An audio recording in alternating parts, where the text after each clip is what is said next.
অন্তত দুইটা দিক থেকে ১৯৯১ সালের নির্বাচন বাংলাদেশের অন্যতম গুরুত্বপূর্ণ নির্বাচনগুলোর একটি।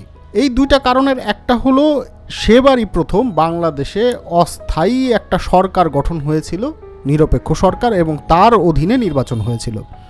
আর দ্বিতীয় কারণটা হলো ম্যাসিভ ভোটার টার্নআউট। ভোটার উপস্থিতি সম্ভবত সর্বোচ্চ ছিল সেবার।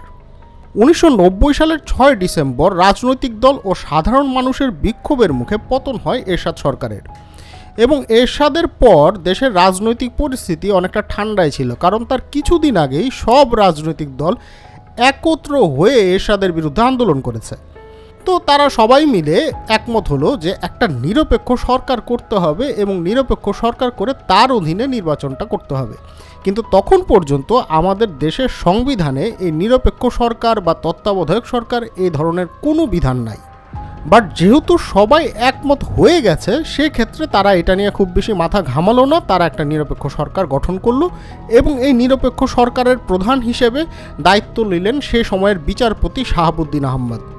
আমি সোফার যতটুকু পড়েছি তাতে দেখলাম যে এই ভদ্রলোকের দুর্দান্ত একটা মেরুদণ্ড ছিল। তিনি রাজনৈতিক চাপের মুখে দাঁড়িয়েও নিরপেক্ষভাবে কিভাবে একটা নির্বাচন করতে হয় সেটার অসম্ভব সুন্দর একটা উদাহরণ রেখে গেছেন।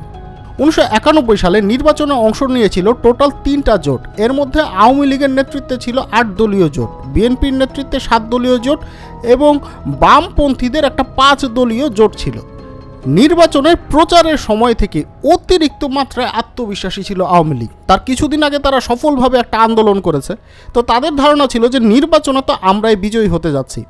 এবং এই যে তারা যে আত্মবিশ্বাসী ছিল, এই জিনিসটা বিভিন্ন সময় তাদের প্রচারে উঠে এসেছে। বিভিন্ন জায়গায় প্রচার চালাতে গিয়ে এমনভাবে কথা বলতো তারা যে তারা অনেকটা জিতেই গেছে নির্বাচনে, কিন্তু তখনও নির্বাচনই হয়নি। শেখ হাসিনা নাকি এমনটাও বলেছিল যে ২/৩ আসন তারাই পেতে যাচ্ছে।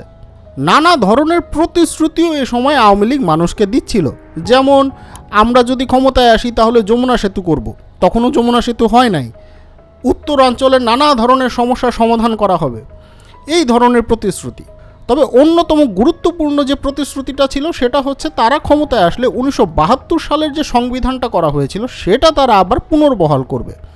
অন্যদিকে বিএনপি ছিল সতর্ক ভূমিকায়। বিএনপি খালি মানুষকে সতর্ক করছিল যে আওয়ামী লীগের ব্যাপারে এইভাবে আপনারা বিশ্বাস করেন না, আওয়ামী লীগ কিন্তু এই নির্বাচনে জিতে নাই। এবং অনেক ক্ষেত্রে বিএনপির খালেদা জিয়া এমনটাও বলছিল যে আওয়ামী লীগের হাতে যদি ক্ষমতা যায় তাহলে দেশ চলে যাবে গোলামির দিকে, এবং বিএনপির হাতে যদি থাকে তাহলে দেশে স্বাধীন যে পরিস্থিতিটা তৈরি হয়েছে সেটা বজায় থাকবে। যাই হোক, এসব প্রচার প্রচারণা অপপ্রচার সকল কিছুর মধ্যে নির্বাচনের দিনটা ঘনিয়ে আসলো। ১৯৯১ সালের ২৭ ফেব্রুয়ারি নির্বাচনটা অনুষ্ঠিত হয়। নির্বাচনের আগেই অস্থায়ী রাষ্ট্রপতি শাহাবুদ্দিন ওই সময়ের জেলা প্রশাসক এবং পুলিশকে কঠোর নির্দেশ দিয়েছিলেন যাতে নির্বাচন যতটা সম্ভব সুষ্ঠু এবং নিরপেক্ষ হয়, কারো চাপের মুখে যাতে কেউ নতি স্বীকার না করে। এবং ওই নির্বাচনে একদম রিয়েল হিসাবে ৬০ থেকে ৭০% মানুষ ভোট দিয়েছিল বাংলাদেশে। পরবর্তীতে অনেক সময় দেখা গেছে বিভিন্ন নির্বাচনে দেখানো হয়েছে অনেক বেশি ভোটার নির্বাচনে ভোট দিয়েছে, আসলে সংখ্যাটা কম, কিন্তু ওইবারেরটা ছিল রিয়েল। ৬০ থেকে ৭০% মানুষ আসলেও ভোট দিয়েছিল, তারা ভোট দিতে এসেছিল, ওই খুশির আমেজটা তাদের মধ্যে ছিল। কারণ কিছুদিন আগেই একটা স্বৈরশাসক ছিল ক্ষমতায়, তারা সবাই মিলে সেটাকে নামিয়েছে।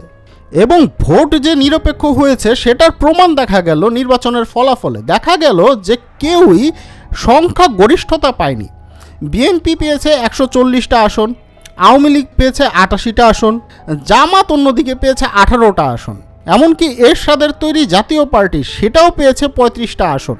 এটা ভাবা যায় নিরপেক্ষ নির্বাচন না হলে এটা সম্ভব ছিল? তবে তাই বলে নির্বাচনের পরে আওয়ামী লীগ আঙুল তুলতে খুব বেশি একটা দেরি করেনি। আওয়ামী লীগের শেখ হাসিনা জানালেন যে নির্বাচনে সূক্ষ্ম কারচুপি হয়েছে এবং জনগণের ভোটটা আসলে ঠিকভাবে প্রতিফলিত হয়নি, যেটা আমার হিসাব বলে সম্পূর্ণ বাকওয়াস কথা। তার কারণ হলো এর কিছুদিনের মধ্যেই ডক্টর কামাল হোসেনের একটা চিঠি সামনে আসে। ডক্টর কামাল হোসেন ওই টাইমে আওয়ামী লীগেরই সদস্য ছিলেন, আওয়ামী লীগের কমিটিতে ছিলেন, এবং তিনি আওয়ামী লীগের কার্যনির্বাহী যে সভা ছিল সেটার উদ্দেশ্যে ওই চিঠিটা লিখেছিলেন। এবং এই চিঠিতে তিনি 3টা গুরুত্বপূর্ণ পয়েন্ট তুলে ধরেছিলেন। ওই 3টা কারণ খালি দেখলেই বোঝা যায় যে আওয়ামী লীগ আসলে ওই নির্বাচনে কেন হেরেছিল। এখানে সূক্ষ্ম কারচুপির কোনো ঘটনাই ছিল না। প্রথম কারণ, আওয়ামী লীগ অত্যন্ত মাত্রায় আত্মবিশ্বাসী হয়ে উঠেছিল এবং ডক্টর কামাল হোসেন এটা সুস্পষ্টভাবে সেই চিঠিতে লিখেছিলেন যে অতিরিক্ত আত্মবিশ্বাস, আত্মরম্বিতা এইটা একটা ভূমিকা পালন করেছে এই নির্বাচনে পরাজয়ের পেছনে। দ্বিতীয় কারণ, আওয়ামী লীগের কর্মীরা নির্বাচনে জিতেই গেছি, ওই যে বললাম যে আগেই তারা 2/3 আসন পেয়ে গেছে, এমনটা মনে করে অতি আগে থেকেই বিজয় উৎসবে মেতে উঠেছিল। এটা হচ্ছে দ্বিতীয় কারণ। আর তৃতীয় কারণ হিসেবে ডক্টর কামাল হোসেন হাইলাইট করেছিলেন যে নির্বাচনের আগেই আওয়ামী লীগকে টার্গেট করে কিছু প্রচারণা চালিয়েছিল অতি ডানপন্থী এবং স্বাধীনতা বিরোধী শক্তিগুলো। সেসব প্রচারণায় বলা হয়েছিল যে আওয়ামী লীগ ভারতের সেবাদাস, তারপর আওয়ামী লীগ ধর্মের শত্রু। এখন আওয়ামী লীগের উচিত ছিল এগুলো কাউন্টার করা, কিন্তু তারা সেগুলোর কাউন্টার করেনি, কারণ তারা তো নির্বাচনে আগেই জিতে গেছে এরকমটা মনে করে বসে আছে। যাই হোক, পরবর্তীতে যেহেতু কোনো দলই সংখ্যাগরিষ্ঠতা পায়নি, সেহেতু সব দলই আলাপ আলোচনা করছিল যে কে কার সঙ্গে জোট বাঁধতে পারে। পরবর্তীতে জামাত এবং বিএনপি একসঙ্গে জোটবদ্ধ হয়ে সরকার গঠন করে এবং বিএনপির চেয়ারপারসন খালেদা জিয়া প্রধানমন্ত্রী হিসেবে শপথ নেন। তিনি শপথ নিয়েছিলেন 1991 সালের 20 মার্চ। সো ফার এটা হলো মোটা দাগে 1991 সালের নির্বাচনের মূল ঘটনাটা। তো যাই হোক, আমার আজকের এই ভিডিও এ পর্যন্তই। সবার জন্য অনেক অনেক শুভকামনা। ভালো থাকবেন সবাই।